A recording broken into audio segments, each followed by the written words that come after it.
Merci beaucoup, Chamed. Merci, professeur Moulay Tahar. Toujours un plaisir de vous retrouver. On apprend tellement de choses à vos côtés depuis cette année, pas sur le plan médical, sur le plan santé publique également.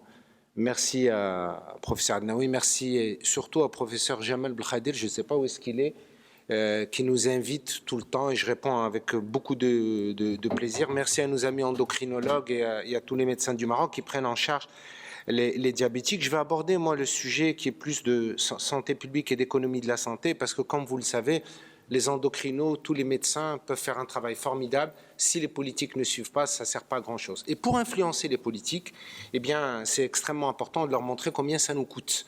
Et je vais vous montrer un petit peu les résultats qui existent dans la littérature scientifique et surtout les résultats d'une grosse étude qu'on fait maintenant depuis près de 4 ans, dont on a déjà publié une première partie, dont on va publier une deuxième partie bientôt, et vous allez voir quel est l'impact et combien ça coûte dans le contexte marocain. Alors, je ne reviendrai pas sur les données internationales, je pense que vous le savez, ça coûte extrêmement cher, donc le diabète. On sait, les premières études au Maroc, on dit que ça nous coûtait à peu près 12 milliards donc, de dirhams. Je vous rappelle que le budget du ministère de la Santé cette année, c'est à peu près 18,5 milliards de dirhams. Et si vous prenez que le diabète et l'hypertension artérielle, le budget du ministère de la Santé est déjà terminé. Si vous rajoutez toutes les maladies non transmissibles, les 4 principales, c'est 60 milliards donc de dirhams, donc ça vous donne un ordre de grandeur. Par contre, on a les preuves scientifiques que si toutes les études le démontrent, tous les endocrinos connaissent les fameuses études entre metformine et intervention donc de base, nutrition, activité physique, on peut améliorer un certain nombre donc, de choses. Alors globalement, comment on répartit le coût d'un diabétique? Si vous prenez sur un indice de 100 le coût d'un diabétique, entre les coûts directs et indirects, et on va parler des coûts indirects, ils sont importants, c'est entre 25 et 75%. Et si vous prenez DT1, c'est le diabète donc, de type 1, les coûts directs, DT2, c'est diabète de type 2, regardez la répartition des coûts directs. Et dans les coûts indirects, là aussi, c'est la majorité des diabétiques de type 2. Donc, si vous prenez les diabétiques de type 2 en frais globaux, ça représente à peu près donc 90% des coûts globaux. Mais si vous les prenez en coûts directs et indirects, ça fait donc à peu près donc 85%.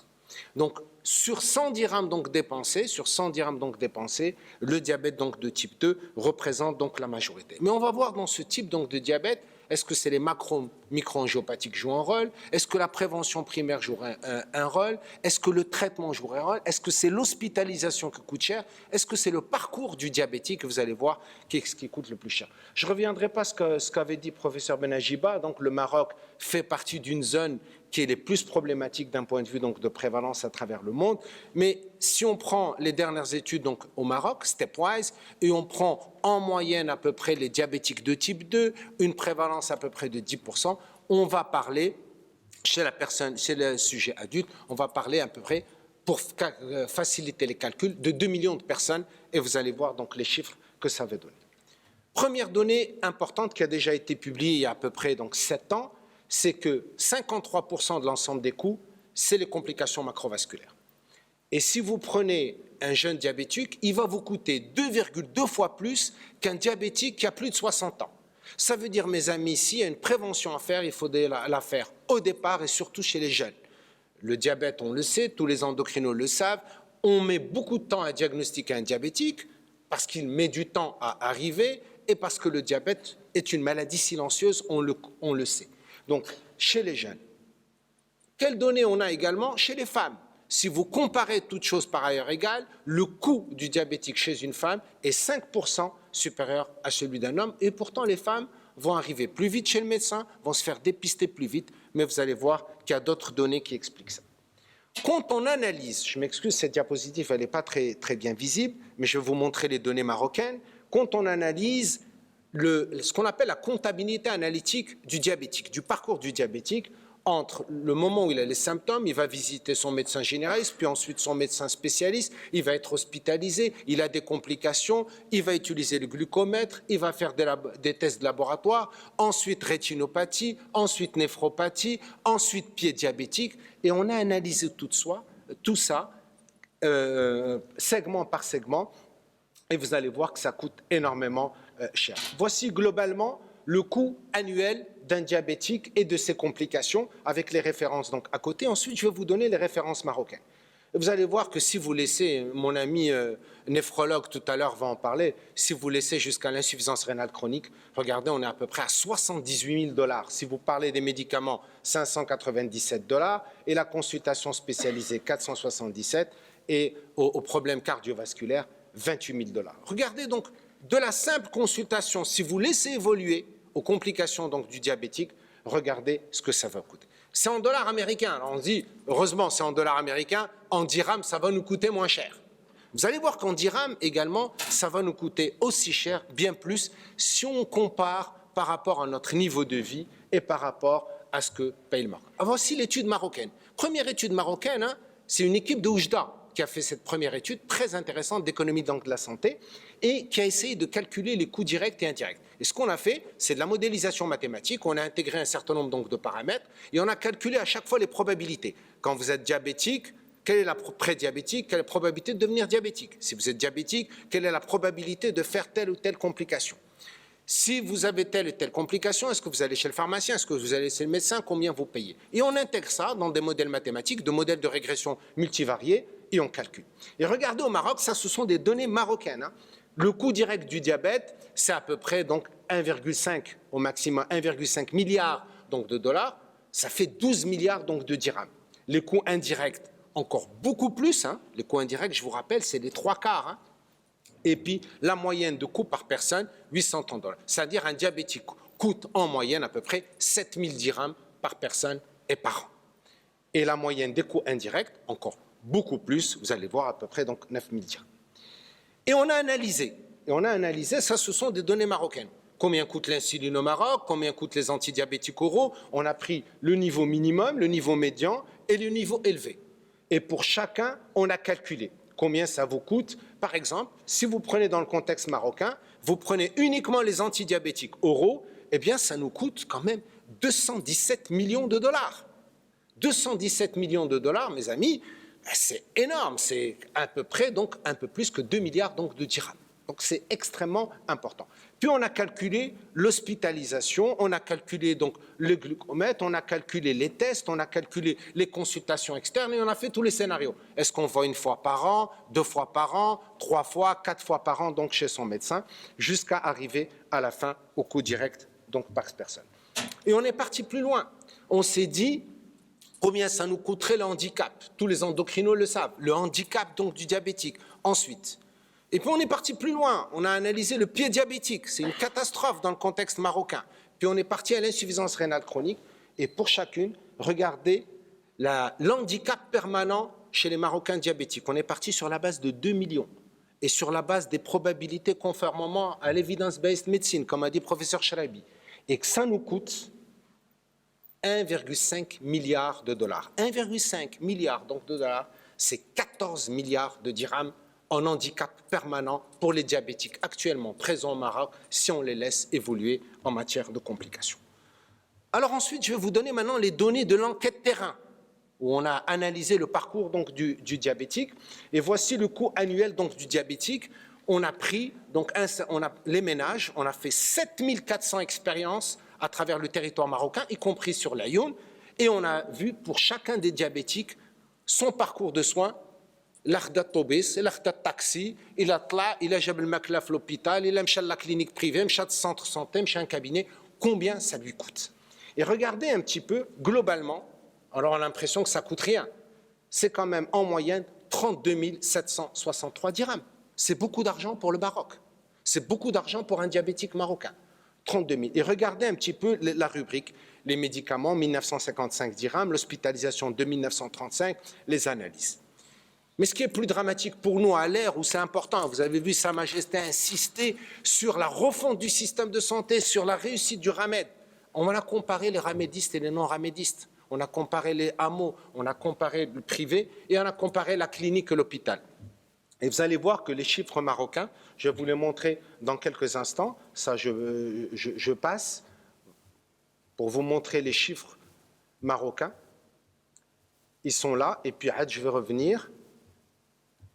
Voilà, entre un diabétique hospitalisé à l'hôpital et un diabétique hospitalisé dans une clinique, pour une durée moyenne de séjour de 5 jours, à l'hôpital, il va payer 3062,64 dirhams Et dans une clinique, il va payer 22 257 dirhams pour le même stade de diabète, pour la même durée moyenne de séjour, pour la même stratégie thérapeutique. Donc ça vous montre à quel point c'est extrêmement. Et on a catégorisé dépenses après la sortie, les montants pour rentrer à la maison, la nourriture, le consommable, les médicaments, les examens radiologiques, les analyses de laboratoire, le séjour, les consultations en cabinet privé. Alors comment on a fait? Je ne vais pas vous donner les données de la littérature, mais je préfère vous donner les données marocaines, la réalité de terrain marocain. Alors, on avait 7400 expériences, on avait à peu près 19% de diabétiques dans notre échantillon, et voici un petit peu le profil donc, de cet échantillon, avec ce qui est intéressant de voir, la couverture médicale. 29% sans couverture, 28% avaient le RAMED, 31% l'AMO et 11,7% privé. Alors on s'est dit, est-ce que ce diabétique avait une couverture médicale différente? Est-ce qu'il avait un comportement de soins différent? Est-ce qu'il payait différemment? Malheureusement, la réponse est oui. Malheureusement, la réponse est oui. Et pire, c'est le plus pauvre qui paye le plus. C'est pire. C'est ce qu'on appelle le parcours erratique du patient dans le contexte marocain, malgré tous les efforts que vous faites en tant que professionnel donc de santé. C'est pour ça qu'il faut insister chez les politiques, leur expliquer que l'éducation pour la santé, la prévention, un parcours de soins coordonné, structuré. Je me rappelle de ce que disait le professeur Moulay Tahar Alaoui quand il était patron des services techniques au ministère, organisé, structuré pour que nous ne puissions pas perdre nos patients et dépenser. Et voilà ce qu'on a fait. On les a étudiés à l'hôpital, à la clinique, dans les centres de santé, et on a vérifié, est-ce que vous êtes satisfait du médecin, de l'infirmière, comment vous avez été pris en charge, combien vous avez payé, et on a analysé le parcours de soins. Les photos, ici, quand c'est joli, c'est le cabinet privé, entre guillemets, ce qui n'est pas toujours le cas, hein. Puis ensuite, c'est l'hôpital, le centre de santé, la clinique privée et la médecine traditionnelle et rien. Le parcours du diabétique, contrairement à ce qu'on croit, le premier contact d'abord du diabétique, c'est la pharmacie. Premier contact de soins. Et quand il s'agit d'un contact avec médecin, 46% c'est le cabinet privé, 12% donc c'est l'hôpital, 36% c'est le centre de santé, 2,3% c'est la clinique, 2,7% c'est la médecine traditionnelle et à 1% qui ne fait rien du tout. Rien du tout. Si maintenant on analyse avant l'hospitalisation dans un hôpital public, je n'ai pas le temps, je ne peux pas vous donner malheureusement tous les détails, mais je le ferai avec plaisir. Si on veut aller dans un hôpital public, où est-ce qu'on est parti avant? 33% dans un centre de santé, 28% dans un cabinet médical, 24% n'ont rien fait. Diabétiques, hein, je vous signale que ce sont des personnes diabétiques. Rien du tout, 9% uniquement la pharmacie et 2,8% directement dans une clinique. Si on analyse maintenant le parcours de celui qui a atterri dans une clinique privée dans le contexte marocain, 43% il a commencé par un cabinet, 20% n'ont rien fait, 16% la pharmacie, 11% l'hôpital public, 7% le centre de santé et 1% le traditionnel. On est parti plus loin, on a essayé d'analyser le parcours. Voilà par exemple pour la clinique, sur 1467 diabétiques, parcours de soins, quand il allait à la clinique uniquement 39%, mais regardez, il y a des gens du centre de santé qui vont à la clinique, c'est 17,8%. Il y en a qui font le cabinet médical, la clinique, il y en a qui font, regardez ce parcours, centre de santé, hôpital, cabinet, clinique. Regardez ce parcours. Ce n'est pas un parcours logique. Normalement, un parcours logique d'un ramédiste, centre de santé, hôpital préfectoral, hôpital régional, CHU. C'est ça le parcours logique. Eh bien, regardez, on a ce parcours, et c'est pour ça qu'on a un travail à faire entre les professionnels de santé, le ministère et les différents départements pour structurer ce parcours, pour aider nos patients diabétiques. Et voici, on a pris dans un hôpital public. Combien dépense un diabétique dans un hôpital public en fonction des rubriques? Vous avez la rubrique après la sortie, à la maison, la nourriture, le consommable, le médicament, etc. C'est-à-dire que même lorsque l'hôpital fait des efforts, il a les médicaments disponibles, il y a les médecins disponibles, il y a des extras à payer. Et on a calculé donc les extras qui sont à payer et ça vous montre à quel point combien ça coûte, ce qui nous a amené à ce slide de comparaison entre l'hôpital public et la clinique, de différence de prix. Mais mes amis, ce que je ne peux pas comprendre comme différence de prix, c'est la différence de prix en médicaments. Pourquoi est-ce que la différence de prix de médicaments passe du simple à x8 ? Si vous avez un antidiabétique oral que vous prescrivez, comment ça se fait qu'entre l'hôpital public et la clinique privée, le prix soit multiplié par 7? Comment ça se fait que la durée de séjour soit multipliée par 11? Et donc, vous allez voir, regardez, c'est les barres rouges et les barres oranges où vous voyez la différence. Lorsqu'il s'agit du déplacement par taxi ou par bus ou par voiture, la différence n'est pas énorme entre le public et le privé. Mais regardez, il y a 2 rubriques importantes sur lesquelles il faut qu'on travaille en tant que responsable du ministère, en tant que professionnel. Rubrique médicaments et séjour. C'est trop cher. C'est trop cher pour les gens qui n'ont pas les moyens. Et ça, c'est une réalité. Si nous aimons notre pays, si nous voulons que ça nous coûte moins cher, il faut qu'on fasse un certain nombre d'efforts. Je ne suis pas du tout contre le privé, je suis dans le privé. Mais il faut qu'il y ait quand même une logique pour les gens qui n'ont pas les moyens. Et alors, donc, on a analysé tout ça. Mais ce qui est malheureux de constater, c'est que quand vous interrogez les gens diabétiques et vous leur dites dans le futur, si vous deviez aller voir le médecin, vous allez où? Dans le public ou dans le privé? La majorité veulent aller dans le privé, ils ne veulent pas aller dans le public. Et ça, c'est dommage pour l'hôpital public, c'est dommage pour le CHU, c'est dommage pour les structures publiques nationales. Ils préfèrent aller, à tort ou à raison, mais ils préfèrent aller et regarder, 67,1% des diabétiques de type 2 ne sont pas satisfaits du système de santé marocain. Donc il faut qu'on se pose ce genre de questions. On a modélisé mathématiquement ce fameux parcours de soins et regardez, c'est un parcours de soins qui n'est pas logique. C'est un parcours de soins. Vous pouvez aller au CHU, c'est un prof d'endocrino, et le lendemain vous retrouvez dans un cabinet privé. Et le surlendemain, repartir dans un autre cabinet privé, ou partir dans une clinique et revenir au CHU, et partir dans un centre de santé. Donc regardez la perte d'énergie, regardez la perte donc, des examens. Rapidement, pour vous, je ne vais pas parler donc de l'obésité, c'est un petit peu mon dada, mais je vous dis encore une fois, tout à l'heure, professeur Rifaï en a parlé, c'est intimement lié au diabète et malheureusement, les surcoûts augmentent. Et je ne veux pas parler parce que d'un aspect important, c'est les antidépresseurs. Beaucoup de nos patients en surpoids sont sous antidépresseurs et il faut absolument qu'on ait plus de travail. Moi, j'aimerais beaucoup que les endocrinos travaillent avec les psychiatres. Il y a des choses à faire avec nos amis psychiatres parce que peut-être que dans certaines situations, la main est trop facile sur les antidépresseurs. Je vous rappelle que le meilleur antidépresseur, c'est l'activité physique. L'activité physique étant le meilleur antidépresseur. Je vais passer sur ça. Je voudrais parler du pied diabétique. Sibel Khadir, j'espère que tu nous aideras là-dedans parce que malheureusement, ça coûte extrêmement cher. Je vais passer. Les prix sont énormes. Regardez, on peut économiser à peu près donc 80 000 dirhams par personne et par an de pied diabétique dans le contexte marocain. La néphrologie, je pense que mes amis néphrologues vont en parler. Il y a une belle étude qui a été publiée en 2017 par une équipe marocaine sur l'insuffisance rénale chronique donc chez le diabétique et ça coûte extrêmement cher. Je vous rappelle au niveau donc de l'AMO, ça nous coûte à peu près 28% des dépenses donc des ALD. Si vous rachetez le diabète 12%, l'achetez à 12%, vous voyez donc combien ça nous coûte. Ça, c'est la première phase d'étude que nous avons publiée sur le coût et le parcours du soin qu'on a publié l'année dernière en 2018 et la deuxième partie sera publiée dans quelques mois.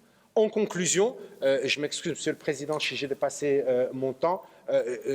Et vraiment, il faut travailler avec nos amis médecins généralistes à travers donc, le territoire, mieux coordonner nos amis du ministère, le parcours de soins. Il faut qu'on ait un parcours de soins du diabétique qui soit plus coordonné et il faut absolument que nous ayons une politique de lutte contre le diabète qui ait une vision régionale.